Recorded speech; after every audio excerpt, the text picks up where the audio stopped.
प्रिय भक्तों, आज की इस वीडियो में मैं आपको देवस्यानी एकादशी के बाद द्वादशी तिथि में पारण वाले दिन तुलसा माता की कथा सुनाऊंगी, जिसको सुनने से व्यक्ति के जीवन में समस्त फल प्राप्त होते हैं और उसे समस्त सुख मिलता है। अगर मनुष्य इसे पूरी श्रद्धा और भावना के साथ सुनते हैं तो इतना सुख हीरे जवाहरात सोने चांदी से भी प्राप्त नहीं होता, जितना प्रसन्न भगवान श्री हरि विष्णु भगवान तुलसी माता की पूजा से प्रसन्न होते हैं। प्रेम से बोलिए श्री लक्ष्मी नारायण भगवान की जय हो। एक समय की बात है, किसी नगर में एक बुढ़िया माई रहती थी। वह नित्य प्रति तुलसी माता का डोगरा सींचा करती थी और वह बुढ़िया माई नित्य प्रति तुलसी माता से कहती, हे तुलसी माता, तू मुझे बहू दे, पीताम्बर दे, मीठा मीठा ग्रास दे, वैकुंठ में वास दे, चटक की चाल दे, मटक की मोत दे, चंदन का तिलक दे, रानी सा राज दे, दाल भात का भोजन दे, ग्यारस की मोत दे, श्री कृष्ण का कंधा दे। वह बुढ़िया हर रोज तुलसी माता के बिरले को इस प्रकार सींचा करती थी। इस बात को सुनने के बाद तुलसी माता हर रोज सूखने लगी।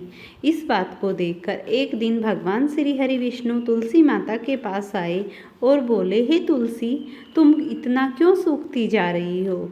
तब उसने प्रभु को प्रणाम किया और कहा कि एक मेरी भक्त है जो हर रोज मेरे बिरले को सींचती है और मुझसे ये चीज़ें मांगती है कि हे माता, मुझे बहू दे, चटक की चाल दे, मटक की मोत दे, श्री कृष्ण का कंधा दे। तो मैं सब चीज़ें तो उसे दे सकती हूँ, लेकिन मैं प्रभु श्री कृष्ण का कंधा उसे कैसे दूँ?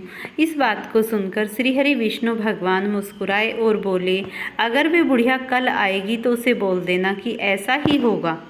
अगला दिन सवेरे हुआ, फिर तुलसा माता के पास वह बुढ़िया तुलसी का डोगरा सींचने आई और फिर उसने वही बात बोली तो तुलसी माता ने उसे तथास्तु कह दिया। फिर एक बार वह बुढ़िया माई रास्ते से जा रही थी और उसकी ठोकर लगते ही मौत हो गई।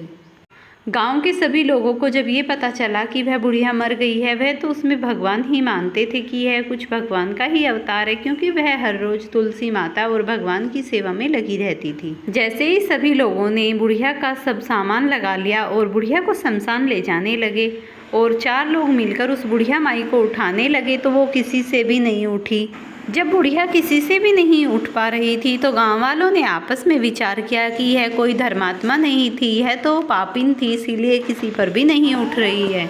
तब श्री कृष्ण ने एक बूढ़े ब्राह्मण का वेश बनाया और बुढ़िया माई के पास आकर बैठ के उसके कान में बोले कि तुम्हें जो भी कुछ चाहिए मैं वही दूंगा।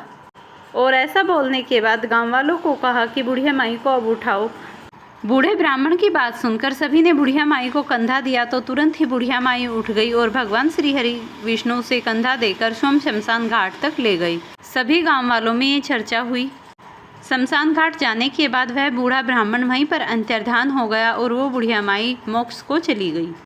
इस प्रकार एकादशी का व्रत करने के बाद द्वादशी में पारण करते समय तुलसी माता की कथा को जरूर सुने। इसको सुनने से व्यक्ति के जीवन में समस्त सुखों की प्राप्ति होती है। वीडियो पसंद आई हो तो इसे लाइक और शेयर करें।